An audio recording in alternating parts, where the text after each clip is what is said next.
success to most people was an outward thing. To me, success was becoming an internal thing about what made me happy, getting my children a good education, helping them differentiate themselves instead of just getting a job. Like, find that role, that you were meant to live. Yes. And as all of that was coming true, all of a sudden the aspects of time just started to unfold, and we had huge piles of research papers and books and library stuff, and just to get a real good idea. And we concluded at the time that time is the great equalizer. Welcome to And Then I Did This.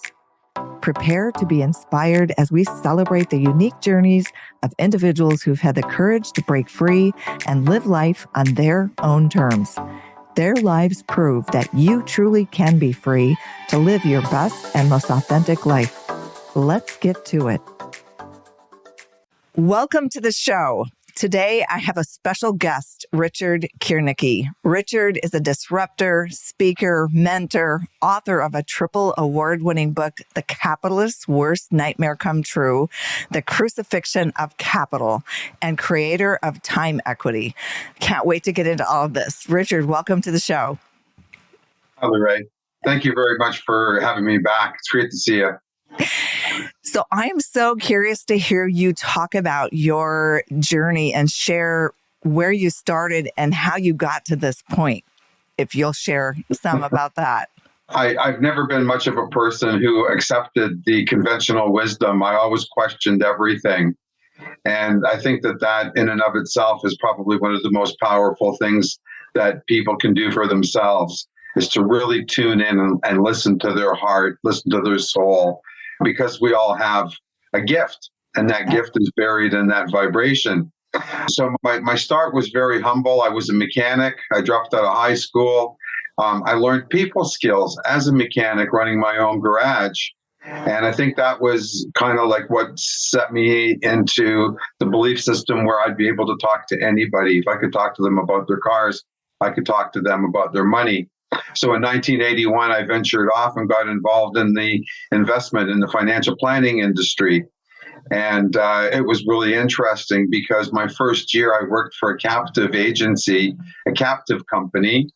And I didn't quite enjoy it, but I didn't have the knowledge as to why I didn't enjoy it. And it was always kind of like that product push. And shortly thereafter, about a year after I started there, I was acknowledged with a Rookie of the Year recognition, and I thought, wow, that's pretty great. I started talking to people and looking around, and I met a gentleman who was actually an independent financial advisor. And when I recognized the difference between the captive agent and the open book advisor, I could go anywhere, do business with almost anybody. It was a lot more lucrative to me. So that was great. That was 1982. And I got going in the business. I was having fun. I was mentored and started to meet some incredible people. Sir John Templeton. I don't know if you might probably remember that name, and many other different professionals in the industry. And I started to get really an amazing, let's just say, perspective on how the whole financial system worked. And then one day, after the 1987 market crash, a gentleman approached me and big eyes, big smile. Hi, Rick, how are you? What are you doing? And I recognized him immediately. And he said, what am I doing here? And I said, probably the same thing that you are, looking for a new client, looking for a new, like a car payment or a mortgage payment, whatever, make money, right? Right. And he said, well, let me ask you a question before we go any further. And I said, okay. And he said, Richard, how do you differentiate yourself from everybody in the business? I mean, there's 3,500 financial planners in Toronto. Why should I do business with you? And I started to laugh. And he looked at me and he goes, Rick, this is the most serious question I ask people about this business, and you're laughing. And I said, well, yeah, Mike, if I knew how to differentiate myself, I probably wouldn't be standing here talking to you. And the next thing you know, right, I'm moving to a new company, and it was a fledgling. It was not a startup, but it was a company that wasn't growing. It was a $9 million asset management company. And basically we went from 9 million to 15 billion in about 12 and a half to 12 and a half or 13 years. And then I decided that it wasn't the place to be any longer. I was watching things happen. And what I mean by watching things happen, I was watching all these new advisors come and join us, and we expanded right across Canada, which was really exciting. And everybody knew who we were. The newspaper articles, the magazine articles, all of those different things were hitting us so hard, and we were growing and being recognized everywhere we went. So it was a tremendous amount of fun. But I realized that my partner didn't have a backup plan. And when we hit 13 billion, I decided that I was going to leave the industry. And when he asked me why I was leaving, and I told him that I was leaving because he didn't have a backup strategy, he said, well, what do you think I should do? And I said, the first thing you got to do is acknowledge the simplified prospectus, which states that past performance is no indicator of future results. Right. And he looked at me and I looked at him, and I was happy to pack up at 46 years of age and say that was an amazing 24-year career, and ended on a positive note in the sense of where I wanted it to end. So that was that part of my life. Right. And then on Saturday, October 18th, 2008, I read the Globe and Mail in Toronto and business section. And what does it say? It says, wanted, new financial order. And I started thinking, what's all that? And of course, the 2008 financial crisis had just started getting really some recognition, and some people were talking about some really scary things. Right. So I decided that I was going to take a look at what this was all about, given that I was taught buy low, sell high. And so when you have that behind you, you're like, well, wait a minute, the markets are dropping, things are crashing, and yet there's not enough advisors out there making sure their clients are making good decisions on the buy side. Right. So it was a very interesting point. Sitting there and listening to all of this, one thing hit me in the face was that the financial system needed to be rebuilt. And subsequently, I started thinking about, well, what can I do about that? And then all of a sudden, the answer of time just smacked me in the forehead, and it said, you're going to write a book on time. And I thought, okay. And that's what started a number of years. Well, it started initially like right away, but you know how authors are, I think, that you start your project, you stop your project, you get involved with something else. Right. So it was unfolding since 2008. And it was a lot of fun. It really taught me aspects of things that I really didn't know and understand. As I got deeper into the subject matter of how the banks make money and how most people were afraid of losing their money, and the definitions of financial literacy and all of these things were so confusing for the majority of people, I decided that if I was going to stay in the industry, I was going to work as a mentor and coach because I had good grounding and good foundation. But I had also started to explore all of these other ideas. And those were the ones that really got me excited, was how to build a system that would eliminate crime and corruption and greed, manipulation, poverty, genocide, and war, because they're all basically financial conglomerates in one capacity or another. And I decided that just not what the intent of God was for me or anybody else to recognize my success by how much money I had or how much money I didn't have. So it was a really, really big eye-opener at the time for me. And that takes a lot to first listen to the voice that's telling you to write the book about time and money, and then to acknowledge it, because it's going so much against the grain of how everyone's programmed to think my bank account, my title, my position, my car that I drive, the name inside the tag that nobody can see of the suit that I'm wearing or the dress I've got on. That does not define you or your success or your level of success. I think it's fascinating, the whole thing. And we just can't wait to help spread the word. Talk more about your concept of the time equity equation and just the shifting to that away from what we've all grown up with. Oh, thank you. I'd love to do that, because as a writer, I thought I'll launch the book digitally, sort of chapter by chapter as I'm writing it. And I thought that would be a great way, except for I ran into a brick wall at the end of 6 months. And I stopped and I looked at my partner, Signa, and I said, I think I'm missing something here. And it was just this kind of an awareness that started coming up that I didn't have an answer for where I was going to take the book. And if you can appreciate fear, okay, Right. all of a sudden, here I am. I've released 5 chapters of my book, about to release the 6th, but had no idea what I was going to write for chapter 7, 8, and 9. My mind just kind of went back to that moment in time, which sparked everything again. And I started researching everything that I could find on the subject of time. And I started to look back at not only time in the last 100 years, but I looked at it in the context of as far back as anybody had written anything or conceptualized about anything about the entire, the miracle of time, right? Right. I started to recognize that from my observations that success to most people was an outward thing.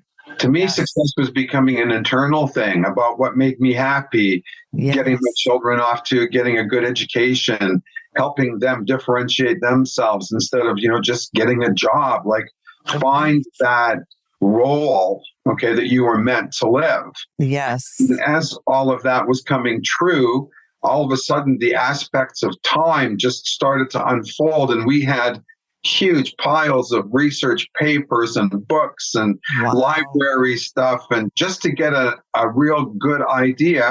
And we concluded at the time that time is the great equalizer. It is, from my perspective, when people started asking me about the book as I was going through it and writing it, I was telling them things like, to me, my time and your time are of equal value. Your time and my time are of equal value. Your time's not any more worth anything than is mine.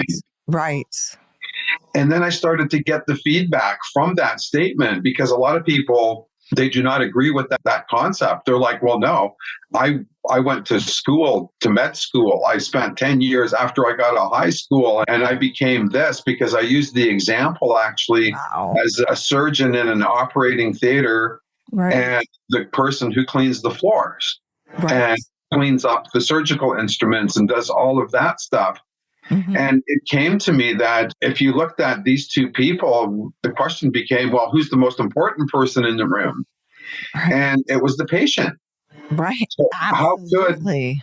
how could the patient, in essence, have great surgery if the operating room wasn't cleaned to the standards that we have today? And then when I started to take a look at what did a doctor make in earnings, I thought, wait a minute, if I now take this magic, let's say $500 an hour number that the surgeon makes, he wouldn't be able to do anything unless he had all of those downline people at what, $20, $25 an hour? Absolutely. And it's crazy to think that if that surgeon woke up one day and nobody showed up with his appointment book and got the blood readings and things of that nature, he'd be standing there and at $500 an hour wouldn't know what to do. Absolutely. So these conversations really helped me build and start to really truly recognize what is the equality between human beings, whether we're great in the context of how we appear to the world, or whether we're great because of the way that we feel that we appear in the world. Being a mechanic and everything in between, I've watched people who absolutely, as an example, they had a particular job or a role, and some of them absolutely loved it. They would sing and they would do their thing and they were having fun, and it didn't make any difference what the job was. And yet there were all of these other people out there that were using it as a phenomenal ego trip. Well, I have this and I have that. And it was really a struggle to write the book, because one of the people that I actually sent a book to was a running candidate for the U.S. election that's coming up. And he had to know, okay, how do you define this time equity thing? How do we make it work? And it's at one level, it's kindergarten. It's simple. It's not complicated whatsoever. And yet at another level, that ego that people have that thinks that makes them better than somebody else because of what they do or how they're labeled, or like you said, the business card. Right. It's not realistic.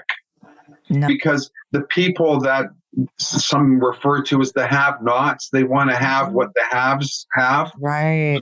And Right. they now Oh. define success as the Oh. material stuff, right? The clocks, the cars, the homes, the vacations, all of the things that go along with making more money than somebody else.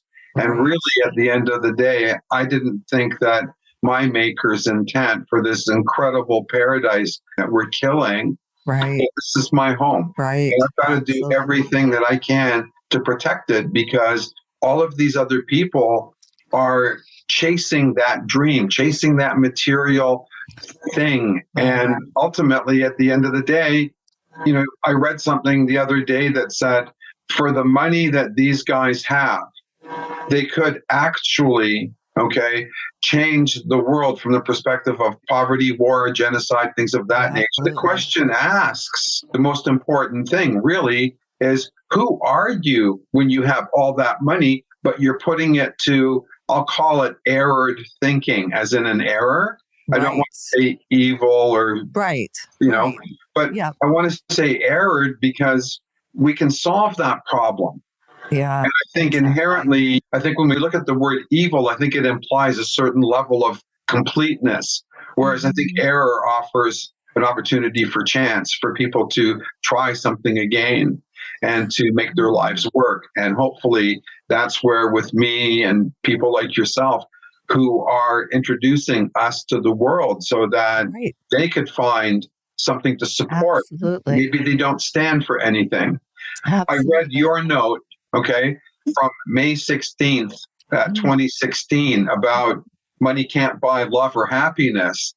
And some people will debate that, right? But it all really depends on how many zeros are to the left of the decimal point. Right.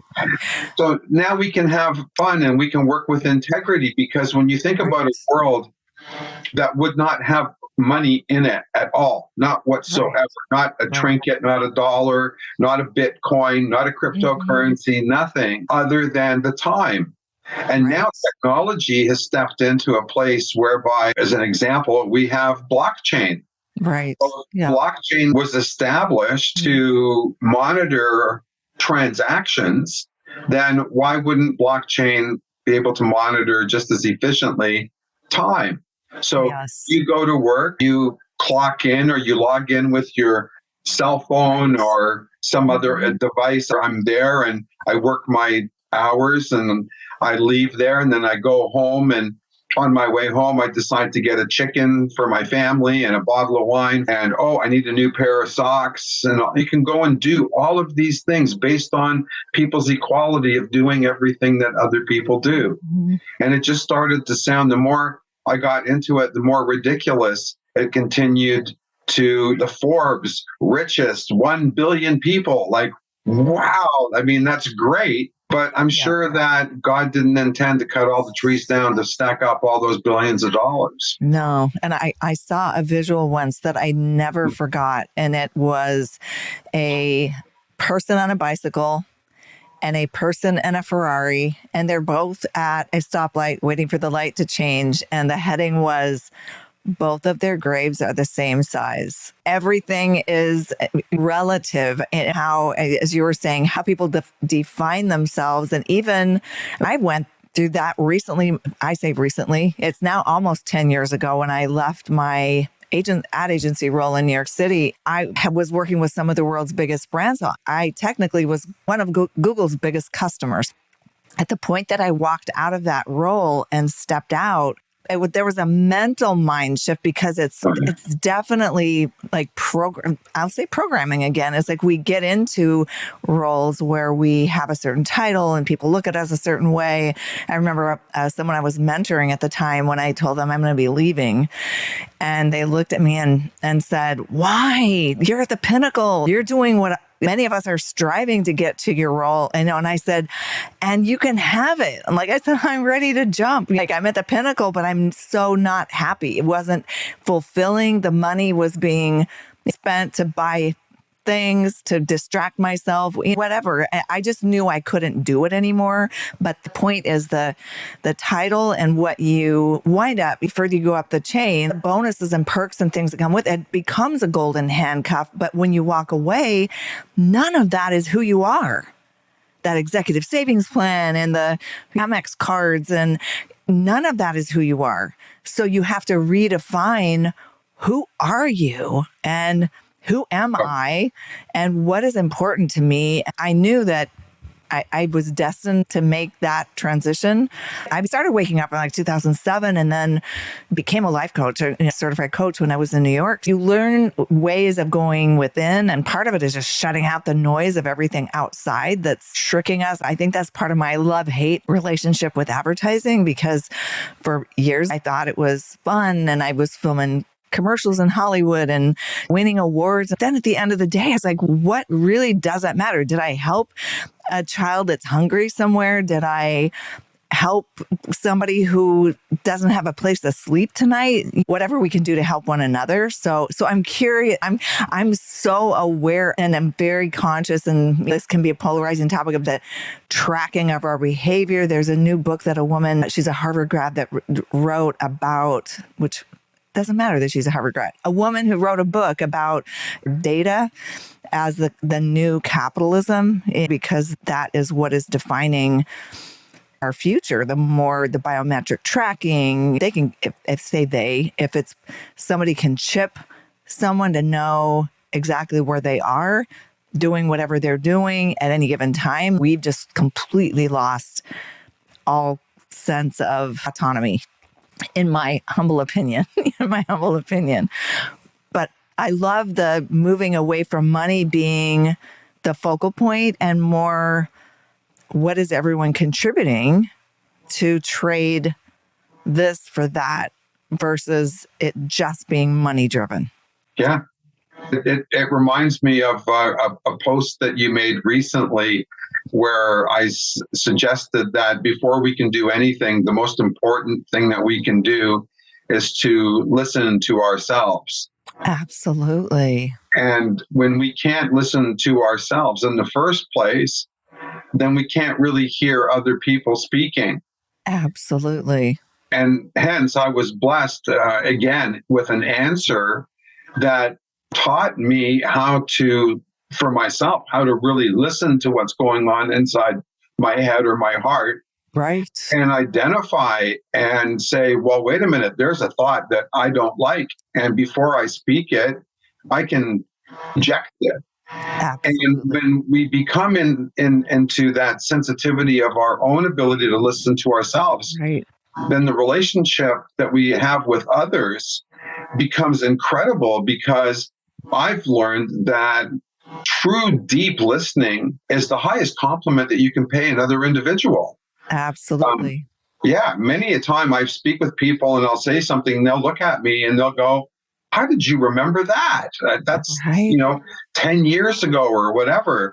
And it's just very simply, well, I'm interested in what you have to say.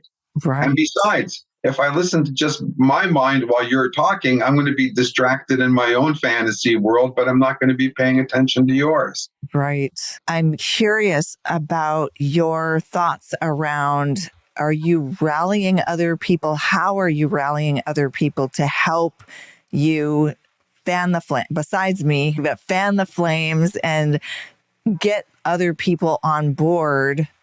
Are there things that listeners who might want to engage in some way? What are your plans around that to help get the word out and help it become more of a reality?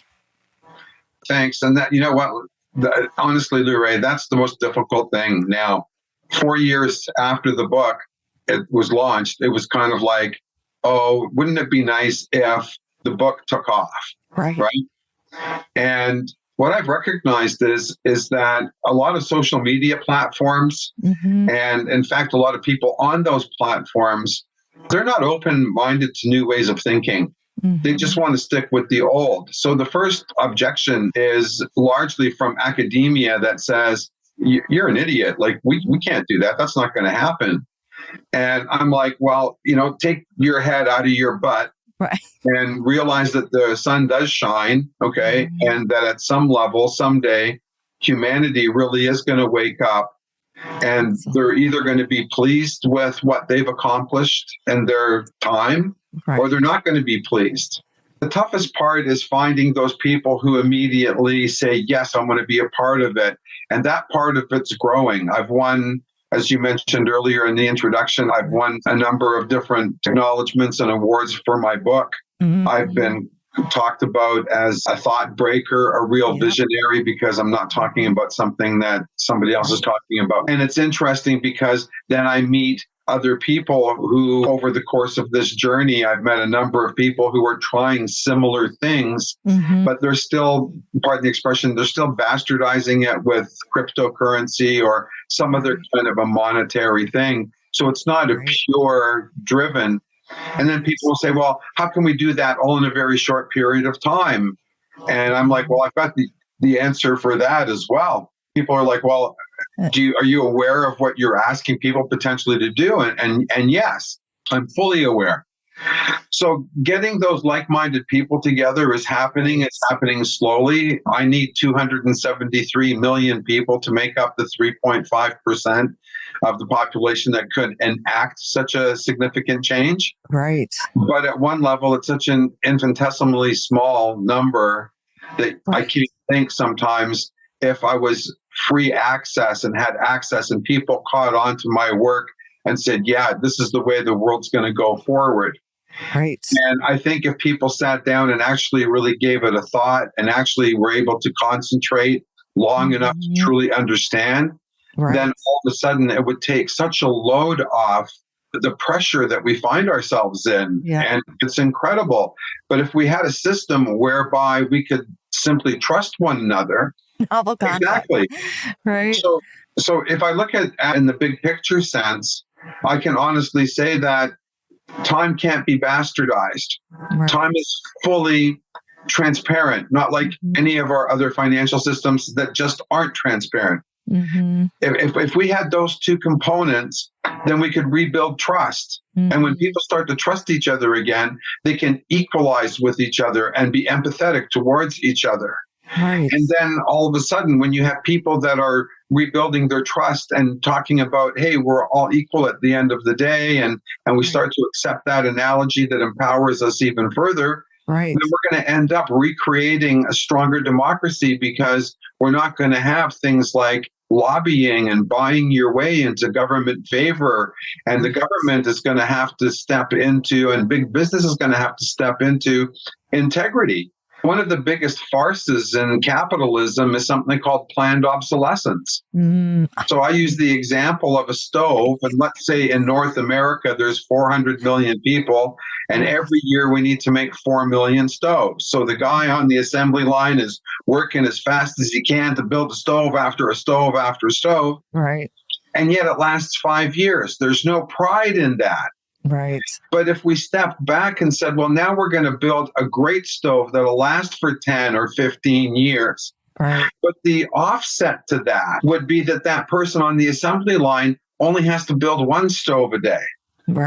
Absolutely.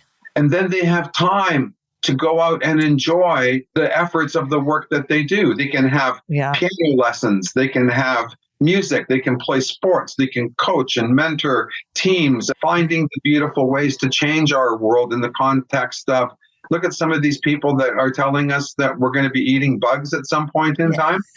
I'm really not in favor, but if you'd like to show me how you're going to do that, I might watch. There are just so many things that I've looked back at now since I started putting this together in 2008.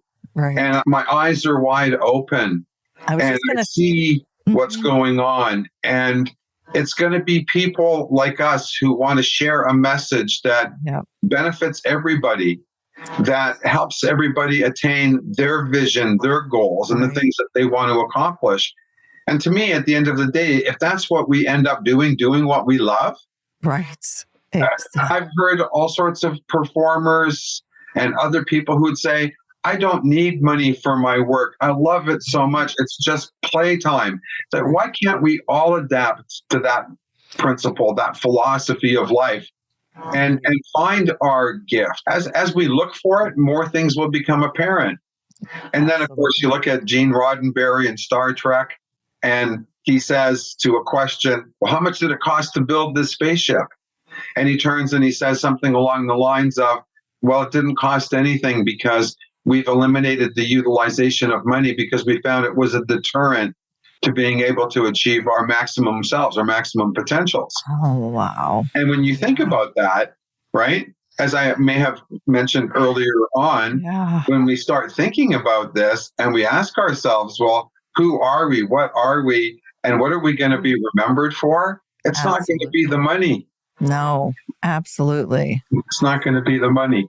And I think the collision course we're on with money right now, from everything from the deficit, by the time some people listen to this, the collapse may have occurred. I mean, BRICS nations, just all of this focus around to all the things you said earlier around corruption around money and just how it becomes a focal point, yet it's meaningless. I mean, it's paper, yet we've given it meaning. It's digits and zeros with a decimal point on a computer screen that can be wiped out in a matter of seconds or made to look, wow, like that's so much money. Well, like the previous article I wrote, money doesn't buy happiness. It can help a lot of things. What I'm hearing and seeing in you is a light switch came on, and the things that just don't make sense for the way we are conducting ourselves as a human race.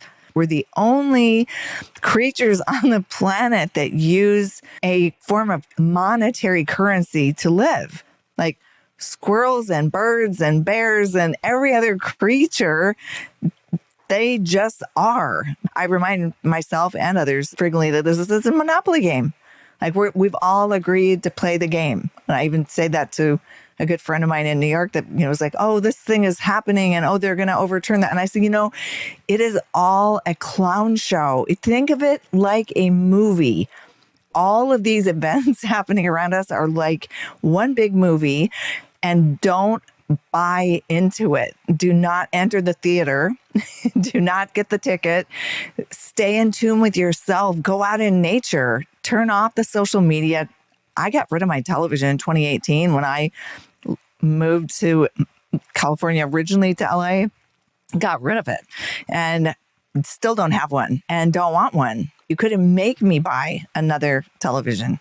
It's all about choice. I believe in, and I think that people like you and I, we are helping, as there are others out there too. We just need to give a voice. We are creating the new world and the new earth that we all want to be part of. Because this old paradigm that we've all endured, that the light switch has come on for many, it's like we're now awake and we're not going back to sleep. We're going to continue on our path, and some of the things we're beginning and the next generations will carry it forward. I think it's fabulous. I think it's awesome. I want to make sure people know how to get your book. I'm linking it below, but I don't know if you want to touch on that a bit, that you have a digital copy. Yes, please. I'm giving it all away. I certainly would not want to be a hypocrite and sell my digital book.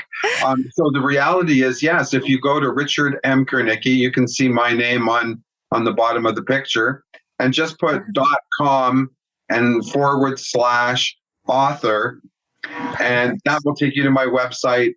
And you can go to the top right corner of my website where it says, get a book, and put your email in.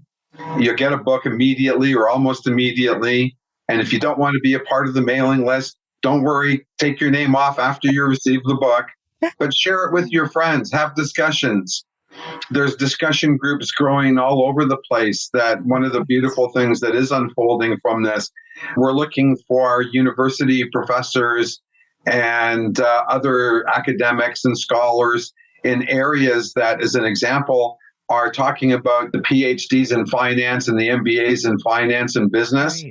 But we're also looking at attracting psychology, psychiatrists, sociologists, political science students, and get them to come in and join and actually create a PhD program in time equity so that it could become a foundation for distribution through the education system.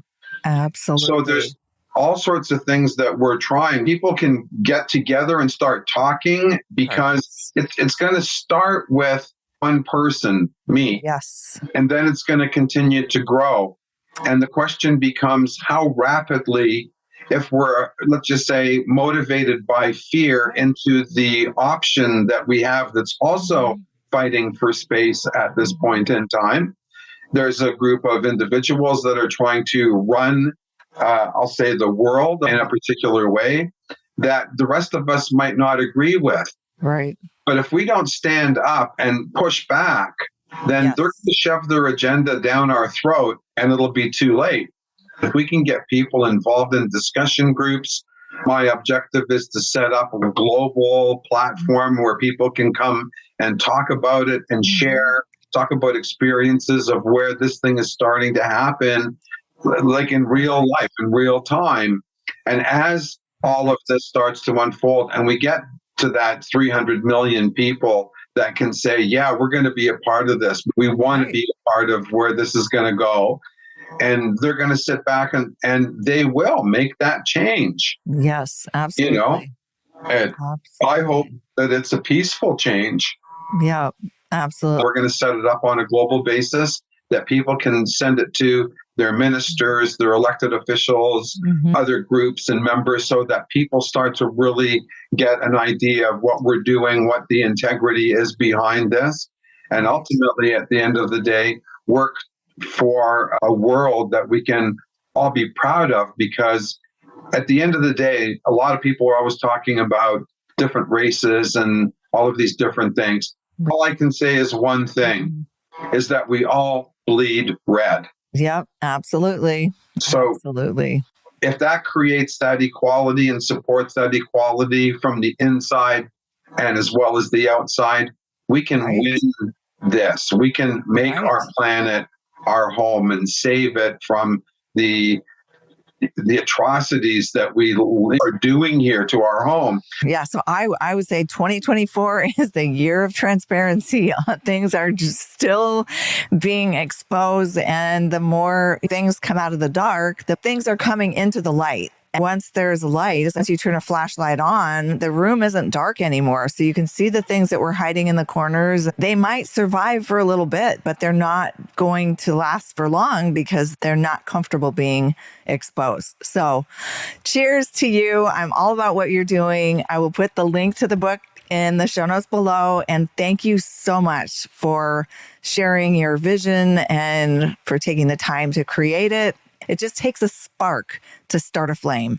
So this has definitely been enlightening and interesting. And thank you so much. Totally my pleasure.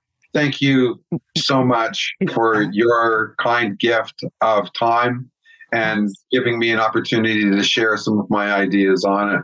Yeah, absolutely. And that's a wrap on another episode of And Then I Did This, celebrating the lives of those who've walked away from the beaten path to pursue work and a life that nourishes their soul.